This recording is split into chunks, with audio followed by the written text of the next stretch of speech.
Bueno, muy buenos días para todos. Tuve un problemita de conectividad ahorita. No alcancé a escuchar todo lo que la doctora Mónica manifestó, pero entiendo pues que estamos haciendo la presentación. Quiero agradecer en primer lugar a la universidad por este evento, por permitirnos estar aquí para hacer algunas propuestas, sobre todo por la situación que estamos viviendo. De eso se trata.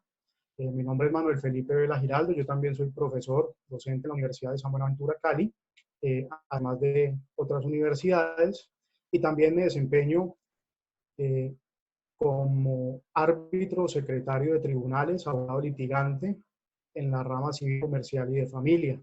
Espero pues que con esta oportunidad que nos han dado podamos compartir las ideas de cómo garantizar el acceso a la justicia en estos momentos de crisis. Entonces, con la venia de la doctora Mónica, a quien saludo y agradezco la invitación, así como al doctor Alan, que nos acompaña y también va a exponer unas ideas muy importantes en su tema. Me dirá si podemos iniciar de una vez para proceder con la presentación. Doctor Manuel Felipe, muy buenos días. Muchísimas gracias. El auditorio, la audiencia lo está esperando, todo es suyo. Iniciemos. Bueno, muchas gracias y gracias a todos los que están participando. Bien, voy a compartir la pantalla para poder hacer la presentación.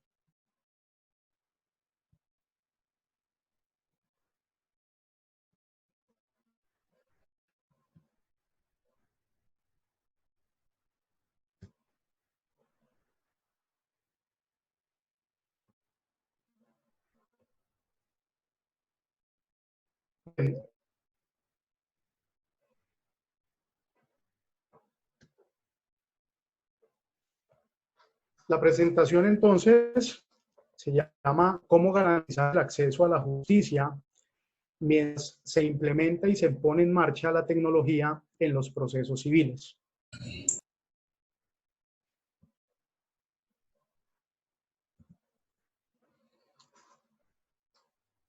Quiero empezar con esta reflexión que nos hace el reconocido jurista Francesco Carneluti. La paz tiene necesidad de justicia como el hombre de oxígeno para respirar. En un ensayo que ha denominado ¿Cómo se hace un proceso?, hace esta reflexión y por supuesto debemos empezar por aquí. La justicia es un servicio público y para mí es de aquellos servicios esenciales y sin ella no vamos a poder tener la paz, no vamos a poder cumplir ese objetivo. Por lo tanto, es muy importante que la justicia en un país se mantenga, que cumpla con característica de permanencia y que no se pueda obstaculizar por situaciones como la que estamos viviendo. Hoy, la situación actual de Colombia, la situación de la justicia, es la siguiente. Todos tenemos el 417 del 17 de marzo del 2020, decreto que ya tuvimos la oportunidad de conocer. La Corte Constitucional ya manifestó la execuibilidad del mismo, declaró el estado de emergencia social, económica y ecológica en todo el territorio nacional. Esto generó desde ese mismo momento que la justicia, por supuesto, entrara en una suspensión de términos. Algunos lo han llamado como que la justicia pues se paró, y sabemos todos y somos conscientes de que no es así, no es toda la rama judicial la que ha frenado sus labores. Efectivamente, hemos tenido conocimiento de que hay ciertos aspectos que se están moviendo y que están trabajando algunos funcionarios desde sus casas, y temas de acciones de tutela y acciones constitucionales, en fin, han venido trabajando, han venido manteniendo el servicio. Pero lo cierto es que para el común y para la gran mayoría de los usuarios de la justicia, pues este servicio está en veremos. Y de ahí que se han venido presentando algunas activaciones y algunas sugerencias para ir haciendo gradualmente la activación de los jueces y demás empleados judiciales. Lo cierto y para los que hemos tenido la oportunidad de escuchar las diferentes conferencias que han estado dando, donde ha participado el Ministerio, el Consejo Superior de la Judicatura, lo cierto es que hemos podido decir que para poder implementar las tecnologías en los procesos judiciales, esto se va a tomar mucho tiempo. Esto no puede ser de la noche a la mañana. Esto tiene unos aspectos de presupuesto, de salubridad, que perfectamente van a generar una gran demora en que el sistema judicial colombiano vuelva a la normalidad. Es decir, vuelva a operar por completo sin dejar de lado ninguno de los procesos, ninguno de los usuarios. De manera que ante esa demora de la que estamos mencionando, es que tenemos que preocuparnos por cómo lograr que la justicia se reactive de inmediato, por lo menos en aquellos aspectos en que es posible hacerlo. Y esa es la preocupación que tenemos, y a eso vienen estas pequeñas y de pronto un poco fabulosas podrán sonar algunas sugerencias o propuestas que quiero tomarme el trabajo de presentarles a ustedes. Lo primero que quiero hacer es resaltar, por supuesto, la labor del arbitraje como una alternativa, como un mecanismo para la solución de conflictos. Esto porque en mi desempeño como árbitro y secretario en algunos centros de arbitraje, pues obviamente me permiten corroborar una excelente función que se está prestando. Y no puedo dejar de lado también el tema de las superintendencias, que como entidades administrativas con funciones jurisdiccionales también han seguido laborando y han seguido prestando el servicio sin mayores inconvenientes. Pero resalto la labor del arbitraje porque para los que trabajamos en el tema del arbitraje, en los procesos arbitrales, ya sea como árbitros, secretarios o como apoderados, es evidente que en el arbitraje tenemos unas buenas prácticas que son sencillas, que son alejadas de todo rito y que por esa sola razón deberían ya empezarse a adoptar en la jurisdicción estatal. Es muy importante que podamos hacer esto. Y lo digo porque la informalidad que se da en el arbitraje no se entiende por qué no se puede dar en los procesos judiciales. En los procesos judiciales se da mucho formalismo y los funcionarios son muy reacios a implementar la famosa flexibilidad del proceso que el Código General del Proceso nos trajo.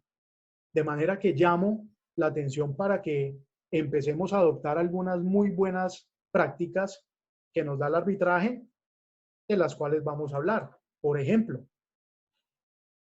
se ha venido mencionando mucho la preocupación del proceso digital. Y si nosotros miramos en el proceso arbitral, no hay un proceso realmente digitalizado, un expediente, perdón, realmente digitalizado. En arbitraje lo que tenemos realmente es un expediente escaneado. Eso es lo que se presenta. Nosotros trabajamos con todo un expediente que se ha escaneado en donde el secretario del tribunal presta una labor muy importante y este secretario le permite a las partes y a los apoderados y a todos los intervinientes todas las actuaciones sin ningún inconveniente. ¿Por qué no puede implementarse eso en el proceso judicial? Algunos manifiestan que esta desinformalidad en el proceso arbitral puede tener riesgos como falsedades o como suplantación en materia de audiencias.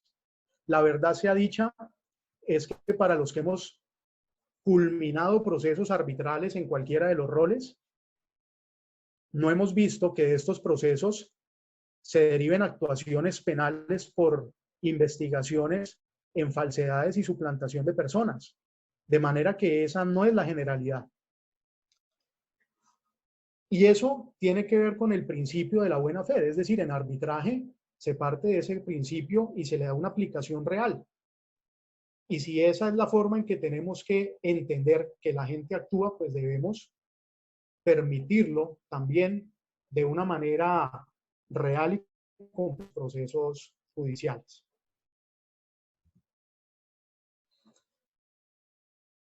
Destacando entonces algunas de estas actuaciones en los procesos arbitrales y donde, por ejemplo, en el tema de las audiencias, los centros cuentan con unas plataformas interesantes como la que estamos utilizando aquí, la plataforma Zoom, por ejemplo. Se identifican a las partes y a los apoderados sin ningún problema. Si hay interrogatorios, se identifican también los testigos y eso no ha presentado ningún problema hasta ahora. De manera que lo podemos también poner en práctica, como algunos juzgados en las audiencias lo hacen, pero la idea es que todos lo puedan implementar. Las propuestas para garantizar el acceso a la justicia de aquellas personas que hoy están requiriendo con urgencia que les resuelvan sus conflictos y que no lo pueden hacer y que no lo han podido hacer desde marzo, cuando se dio la emergencia económica, son las siguientes. Me voy a dirigir primero a la parte del proceso arbitral y luego pasaré al proceso judicial. He venido trabajando una idea que les quiero compartir y es la de por qué no poder establecer una competencia a prevención para los tribunales de arbitramiento, es decir, sin necesidad de pacto arbitral. Esto, por supuesto, genera bastantes críticas y mucha gente puede mostrarse muy reacia a este cambio. ¿Por qué? Porque obviamente el proceso arbitral sigue un principio básico que es que entre las personas haya un pacto, es decir, la voluntad de las personas para someterse a un particular a que le resuelva su conflicto y que no sea la jurisdicción del Estado. Sí, es entendible, ese es el principio, pero quiero que entendamos que es que estamos en una situación de real emergencia. Y ante situaciones de emergencia y situaciones complejas, entonces, pues hay que pensar en soluciones que sean inmediatas y que nos permitan solucionar cualquier lo que presenta. Y la propuesta la hago por lo siguiente. Primero, hemos visto cómo desde hace mucho tiempo se le ha venido dando función jurisdiccional a personas o a entidades distintas de la rama o del Poder Judicial. Y tenemos el ejemplo claro que son las entidades administrativas, como son las superintendencias, por ejemplo, donde, por cierto, el trabajo se está haciendo bien. El trabajo se hace con justicia pronta, con tecnología, con garantías para todos los ciudadanos que se someten a ellos. ¿Y cómo es la competencia de esas superintendencias? El Código General del Proceso muestra competencia a prevenir. El ciudadano tiene las dos opciones. En los casos en que está hablado en el código, el ciudadano puede optar por la justicia del juez del Estado o por la superintendencia, para hablar solo de las otras entidades. Y no hay nada de malo y está funcionando. Y tenemos muchísimas sentencias que han solucionado los conflictos. Ahora, la propuesta no la estamos planteando como un arbitraje forzoso. Hay que obligar a que todo el mundo acuda a un tribunal de arbitraje y no a la justicia del Estado sería un arbitraje forzoso y esa no es la propuesta. El arbitraje forzoso sería que no tuviéramos la opción de acudir al juez. Traigo un caso a manera de ejemplo, que es el de Perú, donde un decreto legislativo 17 del 2008, en materia de contratos públicos, es decir, en contratación pública, se sale la obligación de pactar en arbitraje, de pactar el arbitraje en ese tipo de contratos, al punto que si no se pacta, se entiende incluida la cláusula. Miren que no es un arbitraje forzoso, pero es una manera de implementar el arbitraje de manera que el que quiera contar con el Estado sabe que tiene que ir a arbitraje. No es esa la propuesta y por eso hago mención, sino a una opción adicional. Sobre todo en estos tiempos, es decir, el ciudadano que desde hace 2 meses necesita que resuelvan un conflicto que no tiene cómo, que no ha podido tener, lo puede utilizar. Si no, espere que los juzgados entren en funcionamiento y presente su demanda. Ahora, esta propuesta de arbitraje a prevención, por supuesto, tiene que tener unos factores diferenciales. Por ejemplo, si es una opción para el demandante, pienso yo que como el demandado no ha pactado el arbitraje, no le podríamos cargar de entrada los gastos del tribunal de arbitramiento. Es decir, el demandante que opte por esta opción, pues sencillamente tendría que asumir de entrada el costo del tribunal arbitral, el costo del proceso, de manera que solo si logra triunfar, si sus pretensiones salen avantes, en ese caso, obviamente el costo del tribunal tendría que aplicársele dentro de las costas del proceso que el demandado debe cubrir. El proceso en sí podría ser un proceso similar al proceso arbitral regulado en el Estatuto Arbitral, en la Ley 1560, pero pienso yo que deberían establecerse algunas diferencias para facilitar el acceso, porque el común de la gente, sobre todo aquellos que no están en arbitraje, los que no han tenido la posibilidad de llevar procesos arbitrales, mucha gente cree que el tema del arbitraje es muy selectivo y que solo algunas personas pueden llegar a ello y que el costo es muy alto. La verdad es diferente, el arbitraje es para todo, incluso hay arbitraje social, arbitraje gratuito, pero bueno, no me voy a referir a eso, simplemente quiero mostrar algunas posibilidades. Por ejemplo, ¿por qué no pensar, para facilitar el acceso a la justicia y sobre todo por tema de costos, en establecer cuantías? Así como el código habla de 3 cuantías en arbitraje, implementar las 3 cuantías, donde aquí simplemente doy una idea. No esto sea lo que se tenga que hacer. Ideas en las que podemos pensar. Una mínima cuantía, donde se establezca como límite máximo 50 salarios mínimos, donde se lleve el proceso con árbitro único, donde no sea necesario el secretario del tribunal y que la tarifa, por ejemplo, sea de 3 salarios mínimos mensuales para el árbitro y un salario mínimo para el centro de arbitraje. Menor cuantía, donde desde los 50 salarios hasta 300 salarios mínimos se maneje un proceso donde exista un solo árbitro, pero si haya secretario y una tarifa de honorarios, por ejemplo, de 10 para el secretario y 2 para el centro. Y una mayor cuantía que sea lo que supere los 300 salarios mínimos, de ahí en adelante, donde se establezca 3 árbitros secretario y los honorarios, por ejemplo, puedan ser 20 salarios por árbitro, 10 para el secretario y 5 para el centro. Por supuesto, dentro de la mínima cuantía, establecer que si la cuantía no supera los 20 salarios mínimos, todos esos procesos se lleven como arbitraje social, es decir, no se causan honorarios, pero para el centro de arbitraje, que sí nos facilita pues todo el tema del soporte tecnológico y demás, se genere aunque sea un salario mínimo. Esto, por supuesto, facilitaría el acceso. Si ustedes comparan las tarifas de los honorarios en esos procesos de grandes cuantías, estamos hablando de unos honorarios muy altos y aquí los limitaríamos a 20 salarios mínimos.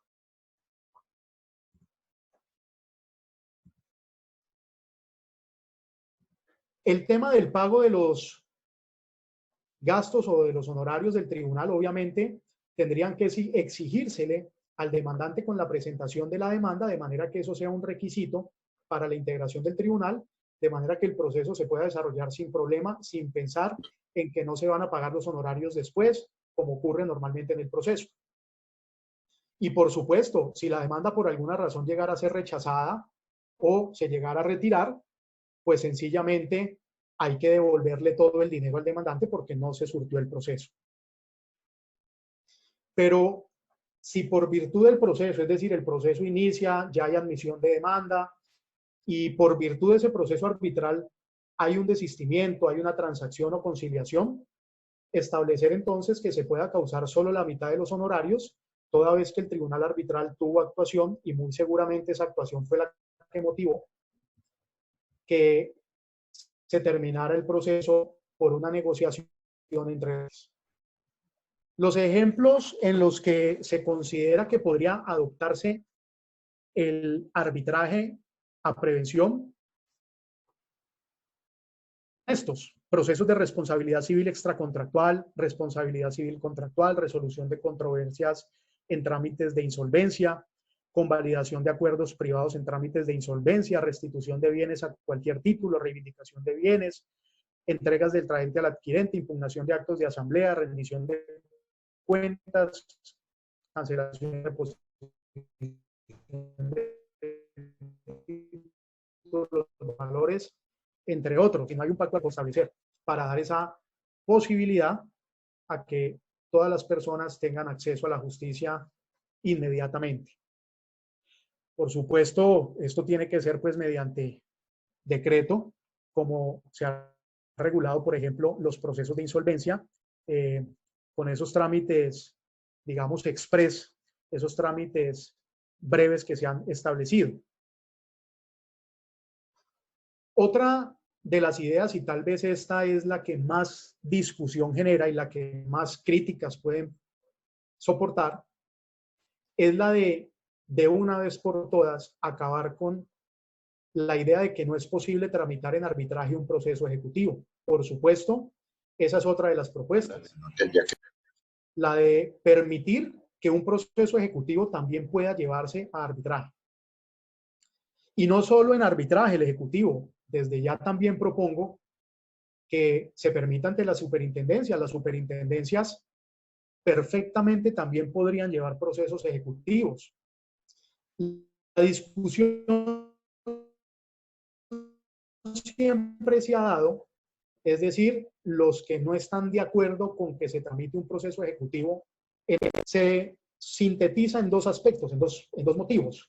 Uno es que el proceso ejecutivo no termina con sentencia, sino con el pago, y eso, pues obviamente pone en entredicho la jurisdicción temporal de los árbitros. Todos sabemos que los árbitros tienen una jurisdicción temporal que una vez proferido el laudo y vencido el término para las aclaraciones y correcciones, ya no hay competencia, ya no tienen más jurisdicción para ese proceso. Y por supuesto, como el proceso ejecutivo termina con pago, no sabemos cuándo, pues obviamente se pondría en entredicho esa característica. El otro argumento, y estos argumentos hace poco los vi de un artículo donde el doctor Marco Antonio Álvarez se refería al tema, es pues que el poder coercitivo solo debe estar en cabeza de la jurisdicción del Estado. Esos, digamos, son en resumen los dos argumentos más fuertes para decir que no puede ser posible un proceso ejecutivo en un tribunal de arbitramiento. Yo considero que esto ya no es una complicación. Yo considero que en el momento en el que estamos, esto ya no es un problema. Las razones son las siguientes. En primer momento o en primer término, digamos que si se somete un proceso ejecutivo a un tribunal arbitral, en caso de que el demandado llegue a formular excepciones, es decir, haga oposición, sabemos que esa oposición, esa discusión se resuelve en sentencia. En un juez, un árbitro sería con el laudo, de manera que si prosperan las excepciones, el laudo ya finalizado el proceso, y miren cómo en aquellos casos donde prosperen las excepciones del demandado en el ejecutivo, el problema de la temporalidad, porque con el laudo terminamos el proceso. Entonces, el problema sería cuando no se formulen esas, o cuando formuladas las excepciones, las mismas no prosperen. Dicen entonces, ¿cómo podríamos sobrellevar estas situaciones si el proceso ejecutivo se tramitara en un tribunal de arbitramiento? Lo primero, y que tiene que ver con el poder del Estado.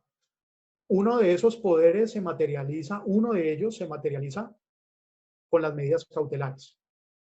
Y si nos miramos, o si los procesos arbitrales del hoy, de los actuales, para nadie es un secreto que los árbitros desde hace mucho rato vienen decretando y practicando medidas cautelares. Incluso son muchos los tribunales de arbitramiento donde los árbitros decretan embargos y los practican.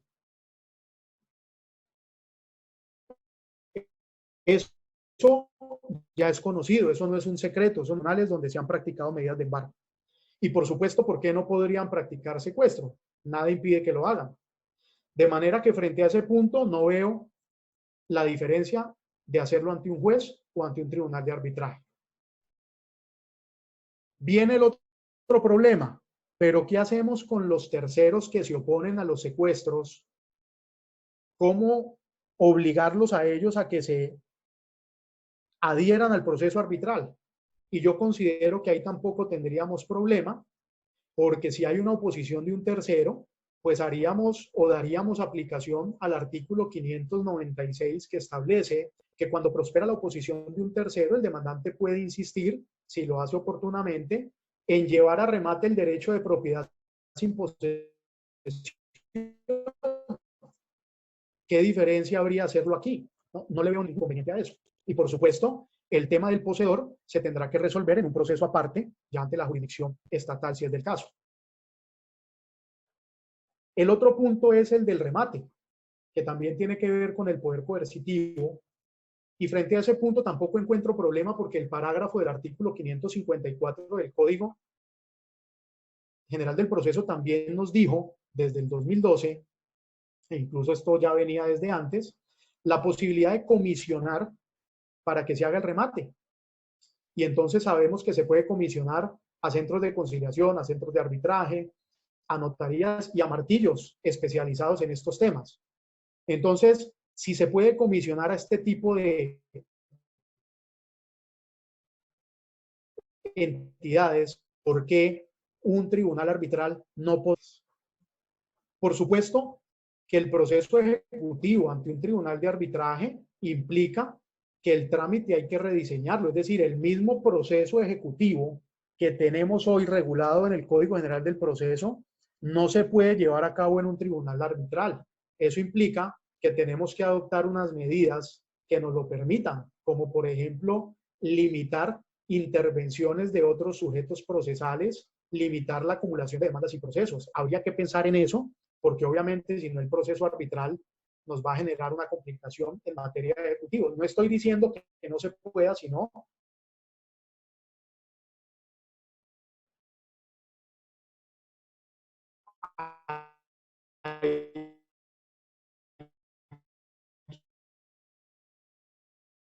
hacer unas limitaciones para poderlo adecuar. Y la más importante, el de liquidación del crédito de la arbitral. Esto en poco año, ubicémonos en un proceso de venta bien común. En esos procesos se quita todo el proceso y miren cómo el juez al final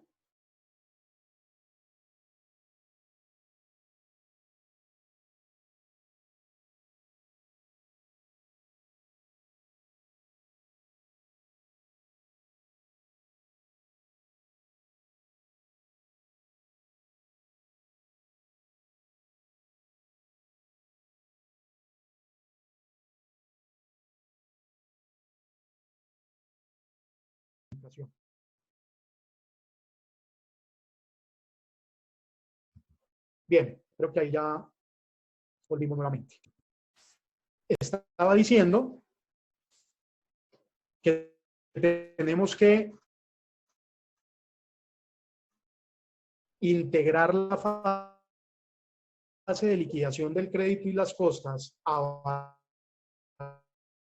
avalúos y el remate en una etapa anterior al laudo de venta de bien común, donde el juez desarrolla todo el proceso y después de la subasta basta es que mediante una sentencia aprueba y distribuye los dineros. Discusión del crédito, en caso de que prosperen las excepciones, pues se dicta el laudo, terminaría el proceso, pero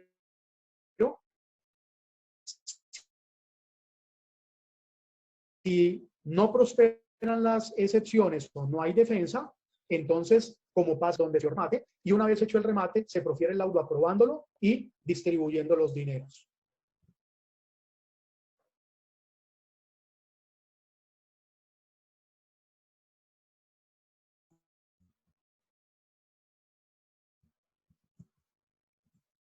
Y por supuesto, fuera trascendental para que llevemos un proceso ejecutivo a un trámite arbitral, que tengamos certeza de existencia de bienes del deudor que sean susceptibles de embargo y secuestro, pues de lo contrario no tiene sentido el proceso.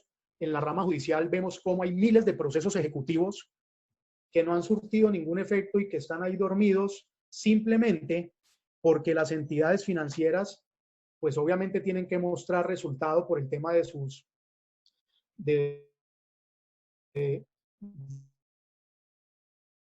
de sus revisiones y de las vedurías que se les hace y las auditorías, pero muchos de esos procesos lo que hacen es congencia y realmente no es muy interesante permitir el trámite de las medidas cautelares extraprocesales también en los tribunales arbitrales cuando vayan a ser utilizadas en el proceso. Me refiero si estuviéramos hablando de un proceso ejecutivo, lo cual también lo voy a mencionar cuando me dirija a los procesos judiciales. ¿Por qué? Porque obviamente cuando nosotros tenemos certeza de que el demandado no tiene bienes, pues lo ideal sería, ¿para qué desgastar la justicia? Busquemos más bien herramientas extrajudiciales donde podamos llegar a otras soluciones. Y finalmente, otra propuesta sería establecer un trámite arbitral especial para ciertos asuntos en los que sea posible un trámite más breve, como se dispuso por decreto. Aquí lo que he tratado de plantear son dos situaciones frente al arbitraje. Primera es que el arbitraje está funcionando, que puede seguir funcionando, y darle de arbitramiento a aquellos procesos en los que no hay cláusula arbitral. Que eso implica rediseñar un trámite, pero adicional, darle proceso arbitral también a otros procesos como sería el proceso ejecutivo y finalmente establecer para los procesos arbitrales, todos los que tengan unos trámites de pronto más breves, un trámite, digámoslo así, express, rápido, para poder garantizar el acceso a la justicia. Paso entonces ahora a las opciones o a las propuestas ya saliéndome del arbitraje y entro en el proceso judicial. Tengo que aclarar que este enfoque que estoy dando es para el proceso civil y todo lo que implica la jurisdicción civil, no para las otras jurisdicciones ni para las otras especialidades, porque obviamente ese es mi punto de vista, ese es mi enfoque y mi experiencia se basa en ello. Y lo primero que les tengo que decir es que, a mi manera de ver, contrario a lo que mucha gente ha venido manifestando, el Código General del Proceso sí estaba preparado para afrontar una emergencia como la que estamos viviendo. En diferentes conferencias, en diferentes charlas hemos visto que todo el mundo habla de que no estábamos preparados. Yo discrepo de ese juicio, de esa conclusión, porque para mí el Código General del Proceso en estos momentos tenemos que reconocer es o fue un muy buen código. El código se anticipó a todas estas situaciones. El que no estaba preparado o los que no estaban preparados era la rama judicial y por supuesto cantidades de funcionarios y empleados y por supuesto la gran mayoría de los abogados. Pero el código sí, el código nos da todas las herramientas para desarrollar y adelantar un proceso judicial hoy como estamos. Y eso es lo que les quiero mostrar. Quiero mostrarles que hay unos artículos en el código que nos lo permiten. Empecemos por el artículo 94. El artículo 94 trajo una posibilidad de interrumpir la prescripción que antes no la teníamos. Y es la de que mediante un comunicado escrito el acreedor le puede interrumpir la prescripción a su deudor. ¿Por qué esta figura nos sirve? Porque si, por ejemplo, hay gente que hoy en día necesita presentar un proceso, pero su necesidad es más que todo porque está a punto de vencérsele el término de prescripción, independientemente de que sabemos que estos términos están interrumpidos, están en suspenso, pues de acuerdo a los decretos que han salido, digamos, independientemente de eso, esto estresa a la gente, esto preocupa a la gente y por supuesto yo me puedo evitar ese problema enviándole un comunicado al deudor diciéndole le interrumpo la prescripción cumpliendo pues con los requisitos propios de ese comunicado. Esto me va a dar tiempo para varias cosas. Primero, si necesito ubicar bienes del deudor, necesito saber cómo se está moviendo el deudor, pues voy a tener el tiempo para poder hacerlo. Y segundo, si de pronto sé que no hay bienes o que el tema está complicado, que es un deudor que está en un momento de crisis, como muchos ahora van a empezar procesos de insolvencia, etcétera, pues es la oportunidad para yo extrajudicialmente llegar a acuerdos, refinanciar, hacer otras propuestas que me permitan prolongar en el tiempo y darle más posibilidades al deudor si estamos hablando pues de cumplimiento de obligaciones. De manera que es una herramienta importante. El artículo 174, en concordancia con el artículo 183, y este es uno tal vez de los más importantes, nos permite la práctica de pruebas extraprocesales. Y esas pruebas extraprocesales son muy importantes. El código nos dio un mensaje claro. Para hacer efectiva la oralidad, hay que evitar al máximo el innecesario desgaste probatorio, que es lo que más dilata un proceso. Los que venimos trabajando y litigando en procesos de hace más de 10 años, sabemos que en un proceso, una prueba pericial se demoraba hasta 3 y 4 años. Y por supuesto las inspecciones judiciales y los testimonios y los interrogatorios porque había que fijar fecha y había excusa y vuelva y fije fecha. Hoy, obviamente, es mucho más fácil porque las pruebas se dan en una audiencia, pero miren esta gran posibilidad, prueba extraprocesal. Primero, el código nos permite hacer pruebas privadas, así como lo vemos en las series de los Estados Unidos y de otros países donde los abogados hablan entre ellos con sus representados y se reúnen en las oficinas de los abogados y practican las pruebas sin juez. Si esto se implementa, el terreno que se gana es mucho. Ah, bueno, pero es que igual no podemos salir virtualmente. Este tipo de cosas se pueden hacer en audiencias a través de mecanismos como los que estamos utilizando aquí. Nada impide hacerlo.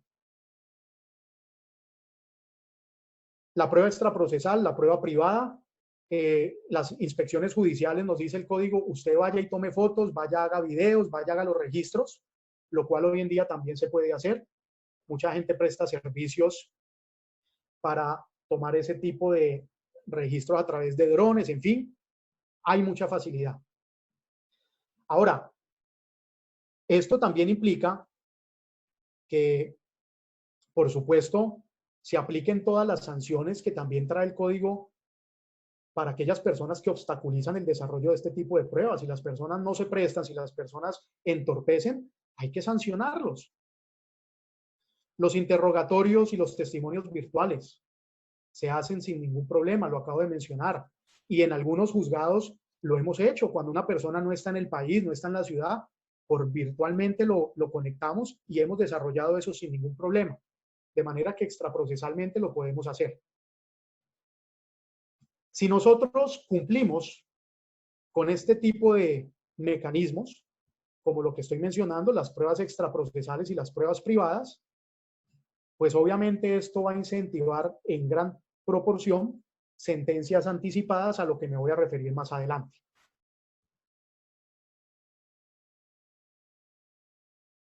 El artículo 23 y el artículo 589 del Código habla de las medidas cautelares extraprocesales, pero desafortunadamente esas medidas están hoy limitadas y restringidas solamente a los casos que autoriza la ley.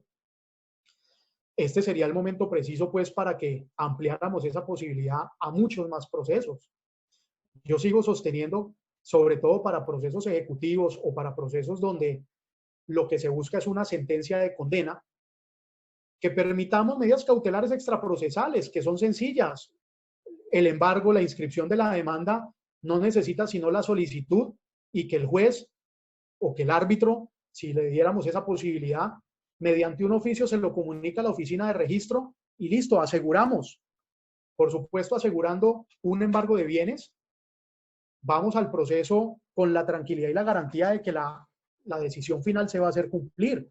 Mientras que si no logramos practicar ninguna medida cautelar, esto podría evitar el trámite de muchos procesos donde realmente no hay nada que cogerle al demandado, no hay que embargar, y esto generaría que los acreedores busquen otras herramientas para solucionar su conflicto. El artículo 78, numeral 14. La obligación de los abogados y de las partes de enviar a todas las demás partes del proceso, a más tardar al día siguiente, un ejemplar de todos los memoriales que se presentan en el proceso. Y si cada uno de ustedes que ya litigan, que ejercen la profesión, se preguntan si están cumpliendo con esa obligación, les aseguro que la gran mayoría no lo estamos haciendo. Pero lo peor es que esa norma establece una multa de hasta 5 salarios mínimos para los abogados que no cumplen, y tampoco los jueces lo hacen. Miren por qué me refiero a esto. Porque gran queja frente a los procesos es que no hay herramientas, es que los procesos y los expedientes están en el juzgado, y cómo hacemos para pronunciarnos, para hacer alegatos, etcétera. Yo digo, la ley 1123 de 2007, que es la que nos regula a los abogados, como un código pues disciplinario del abogado, por decirlo de alguna manera, establece en el artículo 28, numeral 10, la obligación que todos los abogados tenemos, ojo, de atender con celosa diligencia sus encargos profesionales.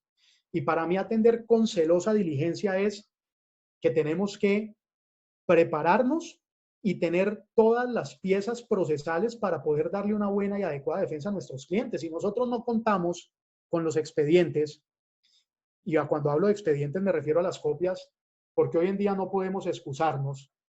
Todos los abogados nos vemos en los pasillos, todos le tomamos fotos, todos sacamos copias. Es decir, un abogado diligente es el abogado que cuenta. El abogado que cuenta con todas las piezas del proceso. Por supuesto, los memoriales que yo presento, el colmo sería decir que no los tengo. Y mi contraparte de todos los memoriales que presente, me los tiene que enviar. Es su obligación, y yo se los tengo que enviar a él los que yo presento. O sea que, desde el punto de vista de las comunicaciones y memoriales de las partes, no hay excusa para que no los tengamos. Y por supuesto, si los jueces nos profieren decisiones, nuestra obligación es tener copia de ello. Y hoy en día todo lo tenemos por foto. Yo les aseguro, si nosotros miramos hoy en los juzgados, sobre todo porque es difícil encontrar fotocopiadoras en los juzgados, todo el mundo hoy con sus celulares, con sus tablets y demás dispositivos, tiene fotocopia, tiene una foto de esas decisiones. De manera que si nosotros implementamos y hacemos cumplir este deber de los abogados, minimizamos esa situación de que no tenemos el expediente a la mano. Otra figura que también está en el código es el del allanamiento. Una figura que deberíamos empezar a aplicar para todos los casos. El código establece que el allanamiento pues debe plantearse, debe darse expresamente por el demandado, por ejemplo, pero solo hay unos casos en que el silencio del demandado surte los mismos efectos del allanamiento, lo que pasa en un proceso ejecutivo, en un proceso de restitución de inmueble o incluso en el proceso de rendición de cuentas. ¿Qué pasa en esos procesos? Si el demandado guarda silencio, el juez debe dictar la sentencia o en el caso de la rendición de cuentas el auto, dándole la razón al demandante. Que el demandado no se pronuncie, que no conteste, pues hay que entenderlo como que no le interesa el proceso y que está de acuerdo con lo que dice el demandado. ¿Por qué no entonces hacerlo para todos los casos? En los casos en que no es posible aplicar esta regla, cualquier otro proceso, el silencio del demandado simplemente tiene un efecto de tener por cierto los hechos susceptibles de confesión, pero eso implica que el proceso hay que tramitarlo completo. Bueno, en un momento como en el que estamos, no tiene sentido. Si el demandado no contesta, sentencia concediendo pretensiones. Estas son algunas, por supuesto, pues el tiempo no nos daría para hablar de todas, pero quiero que miremos, que nos imaginemos conforme lo que he dicho hasta aquí en el proceso judicial, cómo podría ser ese proceso. Apliquemos todo lo anterior e imaginémonos el proceso. Las partes, tanto demandante como demandado, pueden obtener todas las pruebas extraprocesalmente, incluso de manera privada. De manera que todos los testimonios y los interrogatorios los hacen en sus oficinas virtualmente, como lo acabamos de explicar. Pueden tomar registros fotográficos y videos sin ningún inconveniente, aunque en algunos casos vamos a poder tener problema, pero para eso está la prueba extrajudicial, donde con el juez no me lo pueden impedir. Y tenemos las experticias de parte, es decir, el dictamen pericial, ya lo tenemos listo. Es decir, el demandante, y por qué no decirlo el demandado también, muchos son los casos donde el demandado sabe que lo van a demandar y puede irse preparando, de manera que ya tiene todo listo. Es decir, él en su oficina, en su casa, en su escritorio, tiene ya todo esto listo. Tiene su demanda lista y con un solo clic presenta la demanda. Desde su computador, desde su celular, desde cualquier dispositivo, le da clic y presenta la demanda, claro, al buzón electrónico habilitado por la rama judicial para estos efectos. La demanda en este momento ha quedado presentada. De manera que el juzgado le llegó esa demanda por correo electrónico, por mensaje de datos, y puede proferir el auto de admisión, donde ordena correr el traslado, como es normal en cualquier proceso, y la notificación pues la va a hacer también por medio electrónico. De manera que la parte demandada recibe la demanda, recibe el auto admisorio, recibe los anexos, toda la información, y puede perfectamente defenderse sin ningún problema. También puede haber preparado sus pruebas, de manera que, teniendo lista su contestación, de la misma forma en que lo hizo el demandante, con un solo clic desde su dispositivo electrónico, envía la contestación. Le llegó entonces al juez toda la documentación, demanda, contestación, pruebas, todos los anexos, y el juez en su oficina, en su casa, donde sea que esté, ya tiene toda la información y la analiza. Como se supone que ya todas las pruebas están ahí, no vamos a necesitar una etapa de instrucción del proceso. El juez hace el análisis y una vez realiza su análisis, es posible que dicte una sentencia anticipadamente, o sea, como está establecida en el código, una sentencia anticipada porque no hay más pruebas por practicar, y de la misma manera, a través de un clic por cualquier dispositivo electrónico, se la notifica a las partes.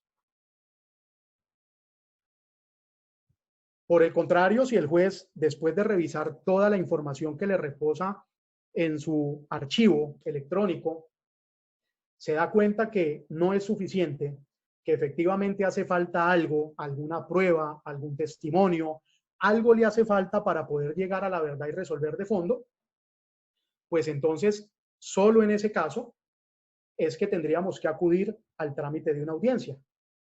La audiencia, por supuesto, que en estos momentos tendría que ser virtual. La gráfica muestra, pues, la audiencia es para entender que en ese caso tendríamos que hacer la instrucción del proceso con testimonios, con el interrogatorio al perito, lo que sea, pero que hoy como estamos, perfectamente se puede hacer a través de medios virtuales sin ningún problema. Y ahí dicta la sentencia, como lo han hecho muchos jueces y como lo están haciendo en los tribunales arbitrales. Es decir, ahí sería el proceso.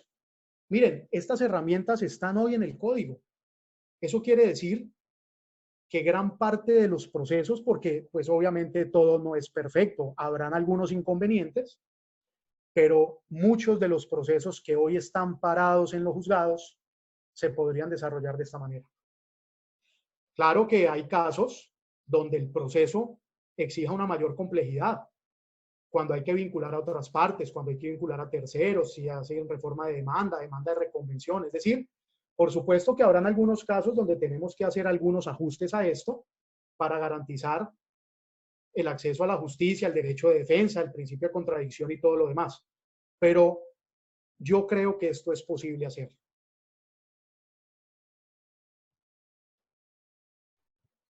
Muchos de los procesos que están en curso y donde se ha dicho que es que no tenemos las herramientas porque no tenemos la información, yo digo, hombre, hay una figura en el código, el artículo 126, que habla de la reconstrucción de los expedientes, nos permite, cuando un proceso se perdió, se extravió, reconstruirlo.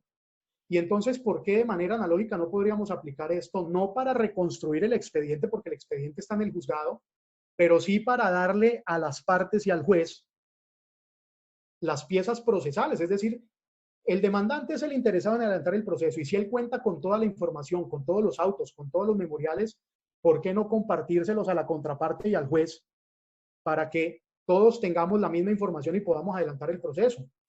¿Por qué el juez no puede por correo electrónico solicitarle a las partes, oiga, mándenme todo lo que tengan del proceso y yo lo armo aquí para poder trabajar? Por supuesto, esto implicará que el juez ejercite sin ningún temor todos los poderes que el código le otorga. Porque es que desafortunadamente también tenemos muchos casos, muchos jueces donde no aplican los poderes. Y obviamente los abogados que saben que los jueces no aplican los poderes, pues se pasan por la faja muchas veces los trámites judiciales. Mientras que si a usted lo sancionan disciplinariamente, incluso hasta penalmente o con multas, les aseguro que la mentalidad de la gente empieza a cambiar. Y la otra opción, aquí simplemente la voy a mencionar porque el doctor Alan va a profundizar sobre el tema, pues es el de resolver los procesos en equidad.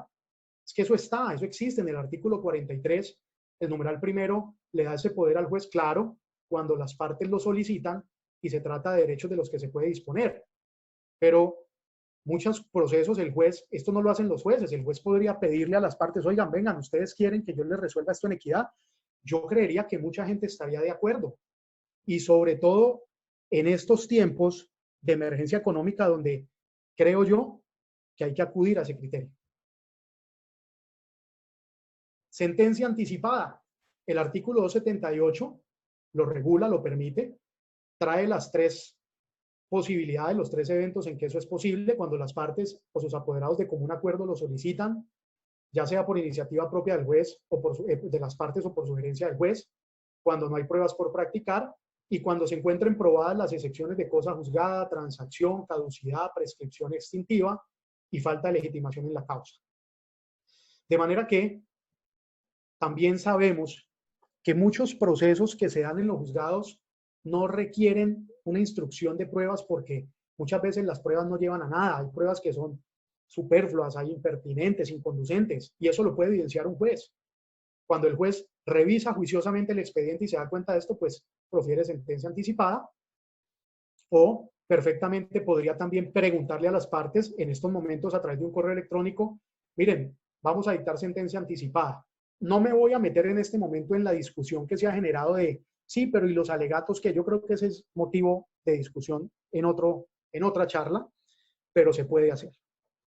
Y por último, algo que me sorprende, que me indigna, es cómo es posible que los depósitos judiciales no se puedan pagar, no se puedan depositar y no se puedan reclamar como se hace en cualquier institución financiera hoy con los mecanismos de tecnología virtual. ¿Por qué el Banco Agrario no puede hacerlo, pero los demás bancos todos sí lo pueden hacer? Yo puedo desde mi celular abrir una cuenta y puedo transferir y puedo recibir pagos y todo lo demás, pero los títulos judiciales no. Entiendo que el Banco Agrario está permitiendo y se está adaptando, pero se ha demorado mucho. Esto debe existir desde hace rato. Hay mucha gente, sobre todo en los procesos de familia, la parte de alimentos, a esta gente se le está facilitando, pero ¿y los demás qué? Hay mucha gente que depende de un título judicial, que depende en su sustento, que su estabilidad depende de títulos que están en los juzgados. ¿Y cuántos abogados no tenemos títulos allá metidos? ¿Cómo es posible que no exista la herramienta virtual para que nos paguen esos títulos? De manera que creo que hay que presionar también para que todo lo podamos hacer sin salir de nuestras casas a través de la Internet.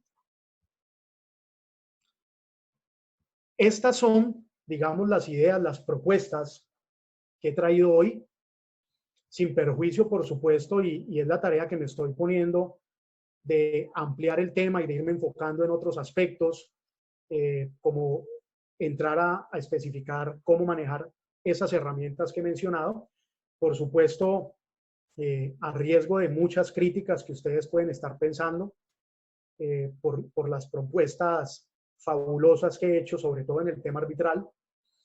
Pero la idea es esa, la idea es que en un estado de emergencia en el que nos encontramos, necesitamos garantizar el acceso a la justicia, y desde ese punto de vista yo agradezco enormemente cualquier crítica, cualquier comentario, cualquier sugerencia para que entre todos podamos materializar este acceso a la justicia y, ¿por qué no?, esperar que las entidades que tienen la autoridad y la potestad de regular estos temas mediante decretos y leyes, etcétera, pues puedan verlo y puedan implementar. La experiencia nos muestra que la generalidad no es que de un proceso arbitral resulten denuncias penales por falsedad documental o suplantación. Por supuesto que se puede dar, pero repito, lo general no es que esto ocurra. De los que estamos aquí, que trabajamos en arbitraje, y por lo menos en mi caso les puedo decir, no he visto la primera denuncia penal. Y he llevado varios procesos. Es la excepción. Como cuando el código eliminó la presentación personal para todos los memoriales, salvo el poder, que esa es otra discusión también que está hoy en día, a la que no me voy a referir. Todo el mundo decía, pero uy, una terminación de un proceso sin presentación personal, no, eso va a ser terrible porque todos los demandados van a falsificar esos memoriales. Yo me pregunto, ¿será que hay muchas investigaciones penales por falsedad en memoriales de terminación de procesos? No, la regla general no es esa. De manera que lo podemos implementar, podemos confiar en la buena fe, y por supuesto el día que alguien haga una falsedad, pues habrá que investigarlo y sancionarlo. Para concluir, realmente creo que todos, y aquí no me estoy refiriendo solamente a la rama judicial, por supuesto, sino a los usuarios de la justicia en general, incluidos los abogados, porque es que también muchos de los abogados no quieren tomar esta conciencia, no se quieren adaptar. Hay que hacerlo. Tenemos que implementar la tecnología, así sea de forma básica. Yo creo que hoy todos tenemos conocimientos en redes sociales, no somos expertos, por supuesto, pero manejamos dispositivos, manejamos redes, manejamos algunas herramientas, y por supuesto, en lo posible, en lo que está dentro de nuestras habilidades, tenemos que irlo haciendo. Y es un mandato del artículo 103, es que el artículo 103 lo dice, que todo esto hay que implementarlo para facilitar, agilizar el acceso a la justicia, así como para ampliar su cobertura. De manera que no podemos seguir anteponiendo la excusa de que hasta que el Consejo Superior de la Judicatura no dote a los juzgados de la tecnología necesaria, entonces no podemos implementarla. Yo pienso que los funcionarios y empleados judiciales deben ser un poco más flexibles también, preocuparse un poco porque la justicia funcione conforme a esto que acabo de decir, es decir, preocuparse un poco por el ciudadano al que le imparten justicia, no olvidar que es un servicio público que para mí, repito, es esencial, porque implementar esto básicamente, no de una manera muy experta, muy técnica, para eso estarán los expertos, los ingenieros, sí podemos hacer cosas. Yo traigo aquí una historia, una anécdota. Miren, Desde que salió el Código General del Proceso en el año 2012, yo recuerdo que en el año 2013 tuve que llevar unos procesos en Soacha. Y yo quedé gratamente sorprendido porque en Soacha, 2 de los juzgados municipales, en esa época, implementaron la notificación de sus estados y de sus traslados por Facebook. Sin que el Consejo Superior de la Judicatura les diera nada, ellos que manejaban este tipo de habilidades lo hicieron. Le facilitaban el trabajo a mucha gente. Entonces, ahí es donde quiero hacer la reflexión, hombre. En lo que podamos, implementemos. Una situación que preocupa, que le escuché al doctor Octavio Augusto Tejero, el presidente de la Corte, de la Sala Civil, es que si bien es cierto, podemos implementar muchos de estos aspectos, pero lo cierto también es que hay que garantizarle la publicidad a los terceros y a las otras partes, y eso por lo menos, por supuesto, hay que reglamentarlo. Ya el tiempo veo que me he excedido y no quiero pues impedirle al doctor Alan. Quería mencionar unos comunicados que se han conocido de ASONAL, del Ministerio del Consejo de Estado y del Consejo Superior de la Judicatura, los cuales dejan ver con toda la claridad del mundo que acoplar la justicia a la virtualidad y a la tecnología se va a demorar mucho tiempo, y sobre todo por el tema de seguridad. De manera que esto era lo que tenía para decirles. Les agradezco mucho su atención y le abro pues el paso al doctor Alan para que haga su presentación. Muchas gracias.